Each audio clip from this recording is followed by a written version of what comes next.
What's going on, everybody? I'm sorry for getting so off task. I wasn't able to crank out this Diddy Kong video on time. But, you know, there was a Splatfest this weekend, and I had to go back to work on Monday, so I didn't really have time to get this gear build ready. Unfortunately, this also means I didn't have access to the optimal builds, but I will use whatever gear I can to make the best monkey build I can without using Bushido gear. If you're wondering why I can't use Bushido gear, I'm using the alternative accounts on my Switch to make the gear builds, since in order to get Bushido armor, I'd have to complete the cup battles, and I didn't feel like spending 6 hours doing that on 3 accounts just to have enough coins for it. I could have bought it all on my main account, but that would have cost about 2,000 coins as well. The builds I use for gameplay will be close enough, and I'll add the recommended builds alongside it. It shouldn't matter much because the difference is only going to be a couple points in each stat, so I'm mostly just going to get the general feel of the character. Anyway, let's go ahead and analyze Diddy Kong's base stats. Diddy Kong is clearly meant to be a Toad replica. His highest stats are in speed and passing, making him a great speedy support character. He has 9 in strength, 16 in speed, 9 in shooting, 16 in passing, and 13 in technique. The only differences between Diddy and Toad is 1 stat point taken from speed into passing, and 2 stat points taken from shooting into technique. This means that a shooting variant of Diddy Kong probably isn't going to be as good as a shooting variant of Toad. However, a speedy variant of Diddy Kong is slightly better due to the fact that technique affects your speed when running with the ball. Though 16 speed does mean it's really awkward to get to 25 without going over, so most builds might be stuck at 24. Either way, Diddy Kong is a great support character and will do fine in every single role Toad was used before. The first build is going to be a speed variant of Diddy Kong, and here I'm focusing on putting points in both speed and technique. This build uses the turbo helmet, the Bushido bracers, the turbo pad, and the Bushido sandals.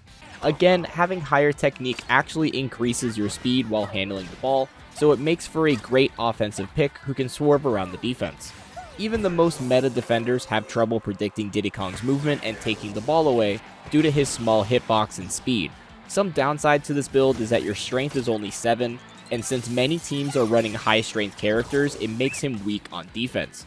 I wouldn't recommend running a Diddy Kong with a build like this unless you are sure your teammates can make up for the low strength.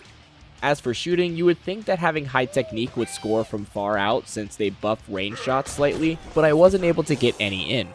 It definitely feels like shooting is the stat you want to max now for those characters, and technique isn't going to give you that same advantage when shooting from afar.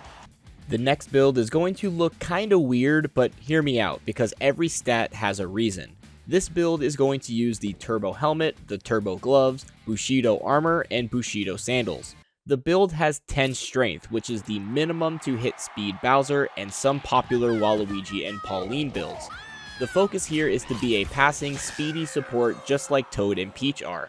At first, I wanted to even out shooting and passing at 21 each, but honestly, after playing like that, it just doesn't make sense after passing was nerfed. Don't get me wrong, passes are still good, and you need to have some characters with good passing, but I don't think it's necessary to go above 15 anymore.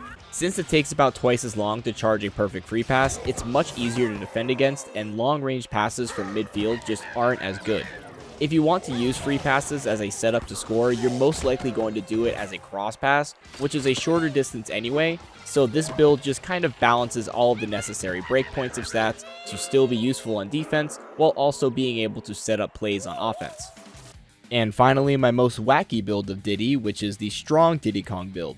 Now, usually I try to focus on not pushing character stats beyond what they're meant to be, but honestly this is the only direction I could go with Diddy without just completely copying the Toad gear build video. This build uses the muscle helmet, the knight gauntlets, Bushido armor, and turbo boots. Getting to 17 strength is actually necessary now. I've seen several people running muscle Toad to counter all of the Paulines and Bowsers everywhere. Running a muscle Diddy is mostly for the surprise factor. Opponents running a 25 strength Pauline might not expect the small Diddy Kong to knock her over, so it may give you that slight advantage on defense. The only negative to this build is that by picking this Diddy, you have to either sacrifice your own strong defender or your own support character, so most team comps are going to need a crazy shift in order to balance it out. But it's worth it just for the moment you get a super far tackle and catch the opponent off guard. Well, there you go, 3 builds of Diddy Kong that will surely make him a viable alternative to Toad. I'm convinced this character is completely up to personal preference, as you can pick either Toad or Peach honestly to fill whatever role I made here in this video. Feel free to pick him just because you like the character, or of course if you really value that extra bit of technique over Toad.